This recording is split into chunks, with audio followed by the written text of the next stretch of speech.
سورۃ البقرہ کی آیت نمبر 27 ہے۔ الحمدللہ وکفی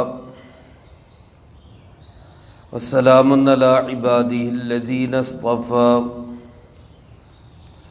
خصوصاً علی سید الرسل وخاتم الانبیاء وعلی آلہ واصحابہ الاتقیاء۔ اما بعد فاعوذ باللہ من الشیطان الرجیم، بسم اللہ الرحمن الرحیم۔ الذین ينقضون عہد اللہ من بعد میثاقہ ویقطعون ما امر اللہ به ان یوصل ویفسدون فی الارض اولئک هم الخاسرون۔ الذین ینقضون عہد اللہ،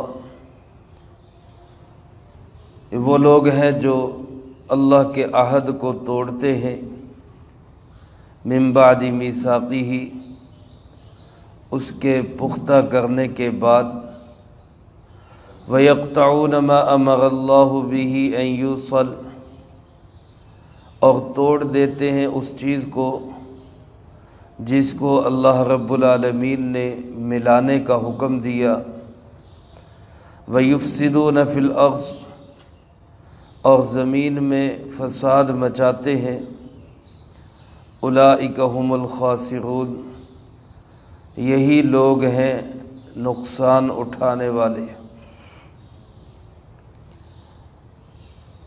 اس سے پہلی آیت مبارکہ میں اللہ رب العالمین نے کفار کی طرف سے قرآن کریم میں ایک پیدا کیے جانے والے شبہ کا جواب دیا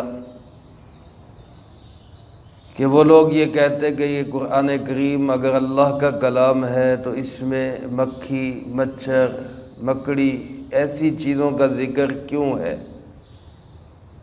تو اللہ پاک نے اس کا جواب دیتے ہوئے ارشاد فرمایا کہ یہ ایک مثال ہے، اور مثال جو بیان کی جاتی ہے وہ جس کی مثال بیان کی گئی اس کی حالت کے مطابق ہوتی ہے۔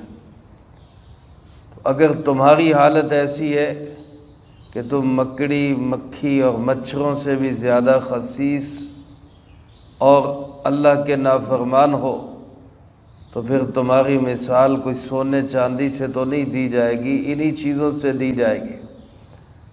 تو لہذا اگر ان چیزوں کی مثال قرآن کریم میں موجود ہے تو وہ تمہاری وجہ سے، اور فرمایا کہ ایسی مثالوں کو سن کر اور قرآن کریم کی آیات مبارکہ کو سن کر بہت سارے لوگ ہدایت پاتے ہیں، اور بہت سارے لوگ ایسی ہی آیات اور مثالوں کا انکار کر کے گمراہ ہو جاتے ہیں۔ اور فرمایا گمراہ وہی ہوتے ہیں جو فاسق ہوتے ہیں۔ فاسق لوگ کون ہیں؟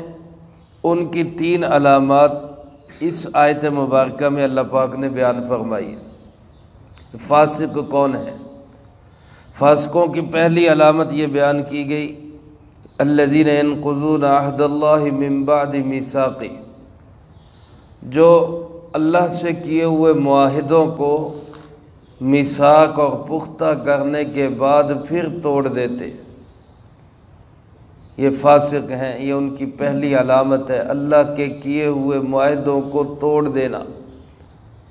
اور دوسری علامت فرمایا جس چیز کو اللہ ملانے اور جوڑنے کا حکم دیتے ہیں یہ اسی کو توڑتے ہیں، یہ دوسری علامت ہے فاسقوں کی۔ اور تیسری علامت یہ ہے کہ یہ لوگ زمین میں فساد مچاتے ہیں۔ یہ 3 علامات ذکر کر کے فاسقوں کی اللہ پاک فرماتے ہیں کہ یہی لوگ نقصان اٹھانے والے ہیں، خسارے والے ہیں، دنیا اور آخرت ان کی برباد ہونے والی ہے۔ اللہ رب العالمین مجھے آپ کو ایسی تمام بری عادات سے محفوظ رکھے۔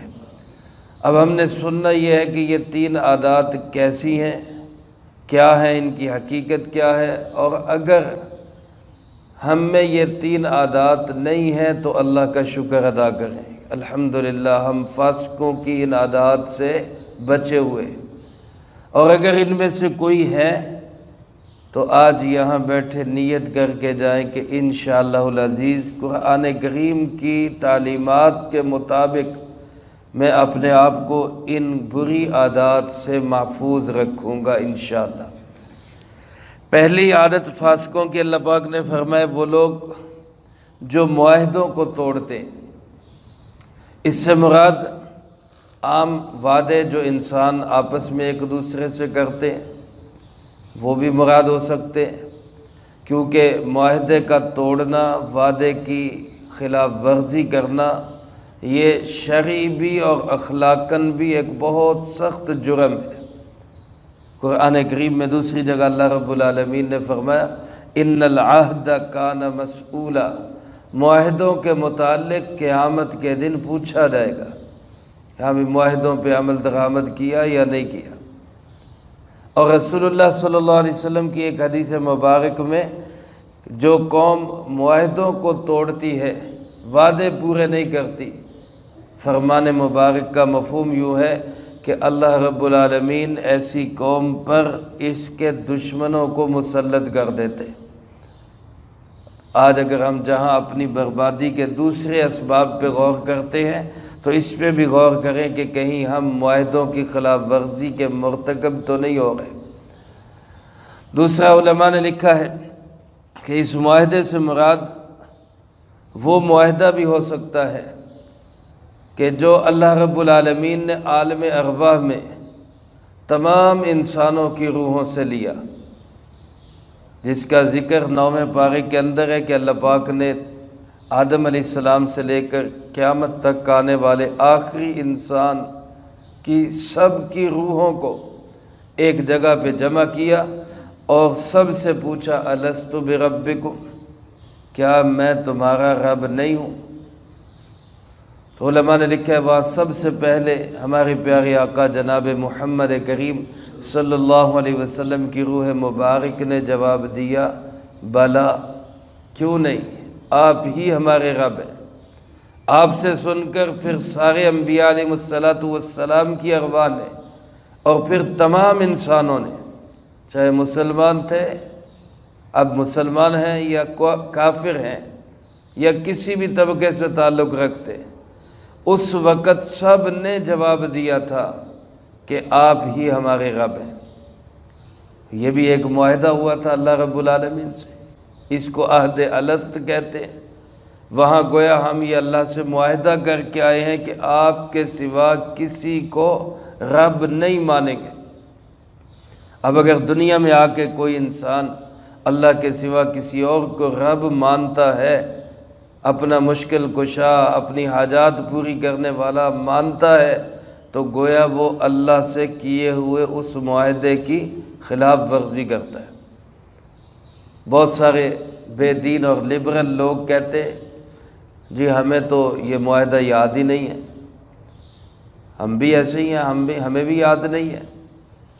لیکن علماء نے لکھا ہے کہ بہت سارے اس امت کے افراد ایسے بھی ہیں جن کو زندگی میں یہ معاہدہ یاد تھا، جن میں ایک حضرت علی کرم اللہ وجہہ کا نام نامی اس میں گرامی بھی ہے۔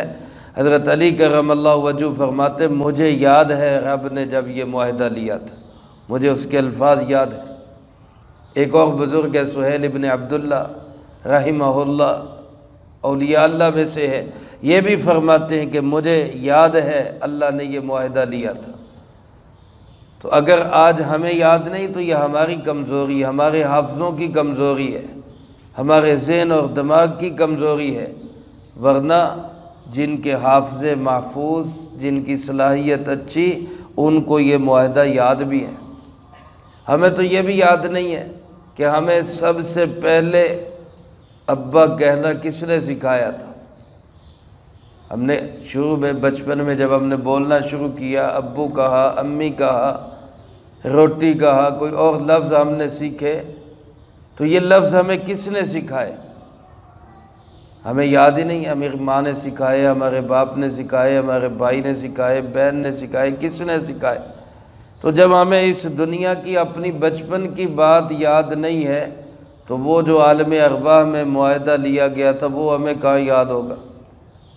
تو اس یاد نہ ہونے کا مطلب یہ نہیں کہ وہ ہوا ہی نہیں۔ جیسے اگر اب ہمیں یاد نہیں کہ امی ابو کہنا کس نے سکھایا، تو اس کا مطلب یہ نہیں کہ کسی نے سکھایا ہی نہیں ہے، سکھایا تو ہے، یاد نہیں ہے۔ ایسے ہی عہد الست اللہ پاک نے لیا ہے، ہمیں یاد نہیں تو ہماری کمزوری ہے، اس عہد میں کوئی کمزوری نہیں۔ تو ہر انسان نے اللہ سے یہ معاہدہ کیا، اب اگر اس معاہدے کو کوئی توڑتا ہے تو وہ فاسق انسان ہے۔ اس لیے میرے عزیز دوستو، ہمارا ایمان اور یقین ہونا چاہیے کہ ہمارا رب صرف کون ہے؟ اللہ ہے۔ ہمارا مشکل کشا صرف کون ہے؟ اللہ ہے۔ حاجت روا صرف کون ہے؟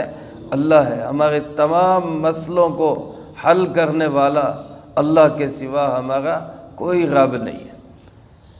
اور علماء نے لکھا ہے کہ اس عہد سے مراد وہ معاہدہ بھی ہے جو اللہ رب العالمین نے پہلے انبیاء علیہ السلام سے اور ان کی امتوں سے لیا تھا کہ اگر تمہاری زندگی میں میرے آخری نبی حضرت محمد صلی اللہ علیہ وسلم تشریف لائیں، لَتُؤْمِنُنَّ بِهِ وَلَتَنْصُرُنَّ، تو تم ان پہ ایمان بھی لاؤ گے اور ان کی مدد بھی کرو گے۔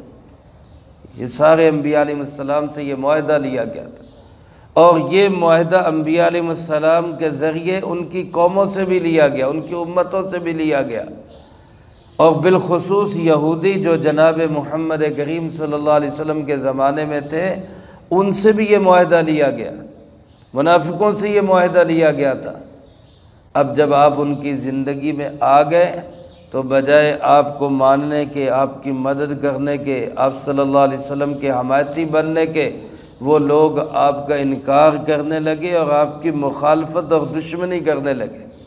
یہ معاہدوں کی خلاف ورزی ہے، اور ایسے ہی معاہدوں کی خلاف ورزی کرنے والے یہ سب فاسق ہیں۔ اور علماء نے لکھا ہے کہ یہ بھی معاہدہ ہے کہ جب اللہ پاک نے ہمیں کلمہ ایمان کی توفیق دے دی، الحمدللہ ہم مسلمان ہیں، کلمہ پڑھتے ہیں لا الہ الا اللہ محمد الرسول اللہ۔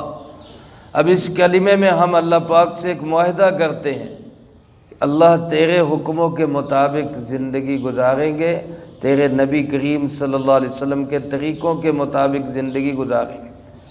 اگر ہم وہ پورا نہیں کر رہے تو اس کا مطلب ہے کہ ہمارے معاہدے کے اندر کمزوری ہے، ہم معاہدہ توڑ رہے ہیں، اور ایسا معاہدہ توڑنے والا فاسق کہلاتا ہے۔ تو گویا فاسق کافر کے درجے میں ہو، فاسق منافق کے درجے میں ہو، یا فاسق مومن ہو، ان تینوں کے لیے معاہدے ہیں، وہ جو معاہدہ توڑے گا وہ فاسق کہلائے گا۔ اللہ پاک ہم سب کو معاہدوں کو نبھانے کی توفیق نصیب فرمائے۔ دوسری علامت فرمائے وَيَقْطَعُونَ مَا أَمَرَ اللَّهُ بِهِ أَن يُوصَلَ، جس چیز کو اللہ نے ملانے کا حکم دیا اس کو یہ لوگ توڑتے ہیں۔ اس سے مراد اسلام سے ملنا، اس سے مراد نماز سے ملنا، اس سے مراد مسجد کا تعلق، اس سے مراد آپس کی رشتہ داری، اس سے مراد ہر وہ تعلق ہے جس تعلق کو نبھانے کا اللہ پاک نے حکم دیا۔ ایک عام رشتہ داری سے لے کر، رشتہ داری کو کیا کہتے ہیں؟ صلہ رحمی۔ صلہ رحمی کا مطلب رحم کو جوڑنا۔ اللہ پاک نے رشتہ داری کے لیے لفظ اپنے نام سے نکالا ہے، رحمان سے۔ اللہ رحمان ہے تو اسی سے رشتہ داری کا لفظ رحم نکالا ہے۔ علماء نے لکھا ہے کہ رشتے ناطے کے اندر، رشتہ داری کے اندر رحمت اور شفقت ہونی چاہیے، تب جا کے صلہ رحمی ہوتی ہے۔ اور اگر انسان رشتے ناطے کو نہ جوڑے، رشتے ناطے کو اس میں شفقت اور مودت اور محبت نہ رکھے، اور بلکہ رشتہ داری کو توڑے، تو یہ فاسقوں کی علامت ہے، یہ مجرموں کی علامت ہے۔ علماء نے لکھا ہے جب اللہ پاک نے رشتہ داری کو پیدا کیا تو اس رشتہ داری نے اللہ کے عرش کے پائے کو پکڑ لیا اور فرمایا کہ اللہ مجھے دنیا میں نہ بھیج، لوگ مجھے توڑیں گے، لوگ مجھے توڑیں گے، مجھے نہ بھیج دنیا میں۔ اللہ پاک نے اس کو تسلی دیتے ہوئے فرمایا کہ تو گھبرانا، پریشان نہ ہو، جو تجھے جوڑے گا میں اسے اپنی رحمت سے جوڑوں گا، اور جو تجھے توڑے گا میں اسے اپنی رحمت سے توڑ دوں گا۔ تو رشتے ناطے کو توڑنا یا اسی طرح مسجد سے تعلق توڑنا، نماز سے تعلق توڑنا، اہل اللہ سے، نیک لوگوں سے تعلق توڑنا، یہ سب فاسقوں کی علامت ہے، اور ان سب تعلقات کو جوڑ کے رکھنا یہ مومنین کی علامت ہے۔ اور تیسری علامت فرمایا وَيُفْسِدُونَ فِي الْأَرْضِ، زمین میں فساد مچاتے ہیں۔ علماء نے لکھا ہے کہ فساد کس چیز کا نام ہے؟ اللہ کی زمین پر اللہ کے کسی حکم کو توڑنا، اللہ کی کوئی بھی نافرمانی کرنا، کوئی بھی حکم عدولی کرنا، جھوٹ بولنا، حرام کھانا، رشوت کھانا، فراڈ کرنا، دھوکہ دینا، کسی کا حق مارنا، یہ سب فساد ہے۔ نماز نہ پڑھنا، اللہ کے احکامات کو پورا نہ کرنا، یہ سب فساد فی الارض ہے۔ چوری، ڈکیتی، قتل و غارت گری، دہشت گردی، اس کو تو آج فساد سمجھا جاتا ہے کہ یہ فساد ہے، لیکن نماز کا چھوڑ دینا یہ سب سے بڑا فساد ہے، اس کو کوئی فساد سمجھتے نہیں۔ منافقوں کی علامت قرآن کریم نے کیا بتائی؟ اذا قاموا الی الصلاۃ قاموا کسالی، کہ جب نماز کے لیے اٹھتے ہیں تو سستی کے ساتھ، بے دلی کے ساتھ، یہ ایسے بوجھ سمجھ کر نماز کے لیے اٹھتے ہیں۔ یہ فاسقوں کی علامت ہے، مومنوں کی علامت نہیں ہے۔ مومن کی علامت کیا ہے کہ وہ اللہ کا ہر حکم پورا کرنے کو اپنی خوش بختی اور سعادت سمجھتا ہے، اور جو منافق، فاسق اور کافر ہوگا وہ اللہ کے حکم کو بوجھ سمجھے گا۔ تو گویا زمین میں فساد یہ ہے کہ اللہ کے کسی بھی حکم کی خلاف ورزی کرنا، اور جس میں یہ تین علامات ہوں، معاہدوں کو توڑے، وہ اللہ کے جو چیز جوڑنے کا حکم دیا گیا اس کو توڑے، اور اسی طرح فساد مچائے، یہ تین علامات رکھنے والا انسان فاسق انسان ہے، فاجر انسان ہے، نافرمان انسان ہے۔ اور ایسے انسانوں کے متعلق اللہ پاک فرماتے اولئک هم الخاسرون، یہ لوگ ہوں گے خسارے والے، صرف نقصان والے نہیں بلکہ خسارے والے۔ خسارے والا اس انسان کو کہا جاتا ہے جس کی راس ہی ختم ہو جائے۔ ایک ہوتا ہے نفع میں کمی ہو گئی، وہ نقصان ہوتا ہے، منافع کم ہو گیا، نقصان ہو گیا۔ ایک ہوتا ہے کہ اپنی راس ہی ختم ہو جائے، اس کو کہتے ہیں خسارہ ہو گیا، لٹ گیا، بالکل ڈیفالٹ ہو گیا۔ اللہ رب العالمین فرماتے ہیں کہ یہ لوگ سمجھے ڈیفالٹ ہو گئے، خسارہ ہو گیا ان کا۔ خسرت دنیا والآخرہ، دنیا بھی ہاتھ سے گئی اور آخرت بھی ہاتھ سے گئی۔ تو اگر ایک انسان صرف اپنی دنیا بنانے کی محنت کرے گا تو نہ دنیا ہاتھ آئے گی نہ آخرت ہاتھ آئے گی، اور اگر ایک انسان آخرت بنانے کی محنت کرتا رہے گا تو دنیا تو جو نصیب اور مقدر میں ہے وہ ملے گی، وہ کہیں نہیں جاتی، اور آخرت اس کی ضرور بن جائے گی۔ اس لیے میرے عزیز دوستو، ان تین بری عادات سے ہم نے خود بھی بچنا ہے اور دوسروں کو بھی بچانے کی کوشش کرنی۔ اللہ پاک مجھے آپ کو سب کو ایمان والوں کی علامات سے مزین فرمائے، کافروں، فاسقوں، منافقوں کی علامات سے اللہ پاک ہم سب کی حفاظت فرمائے۔ جو کہا سنا اس کو زندگی میں لا کے دوسروں تک پہنچانے کی توفیق عطا فرمائے۔ اللہم انت السلام و منک السلام، تبارکت ربنا و تعالیت یا ذا الجلال والاکرام۔ اللہم اعنا علی ذکرک و شکرک و حسن عبادتک۔ اللہم احسن عاقبتنا فی الامور کلہا و اجرنا من خزی الدنیا و عذاب الآخرہ۔ اللہم واقیتاً کواقیت الولید، اللہم استر عوراتنا و آمن روعاتنا۔ اللہم انا نجعلک فی نحورہم و نعوذ بک من شرورہم۔ اللہم اکفنا بحلالک عن حرامک وأغننا بفضلك عمن سواك. اللهم اكفنا كل مهم من حيث شئت ومن أين شئت. رب اغفر وارحم وأنت خير الراحمين.